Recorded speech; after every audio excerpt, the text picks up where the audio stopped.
पाहिनस्त्वं प्रत्यञ्जो यन्तु निकुतः पुनस्ते मैषाञ्चित्तं प्रबुधा विनेशतु धाता धातॄणां भुवनस्य यस्पतिर्देवगुं सवितारमभिमातिशाहम् इमं यज्ञमश्विनो भा बृहस्पतिर्देवाः पान्तु यजमानन्यर्थात् उरुव्यजानो महिषः शर्म यगुं सदस्मिन् हवे पुरुहूतः पुरुक्षु स नः प्रजायै हर्यश्वमृडयेन्द्रमानो रीरिषो मापरादाः येन सपत्ना अपते भवन्पिन्द्राग्निभ्यामवबाधामहेतान् वसवो रुद्रा आदित्या उपरि स्पृशं मोक्रं चेत्तारमधिराजमक्रन्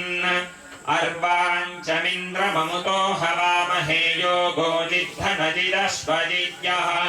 इमन्नो यज्ञं विहवे जुषस्पारस्य कुर्मो हरिवो मेदिनं त्वा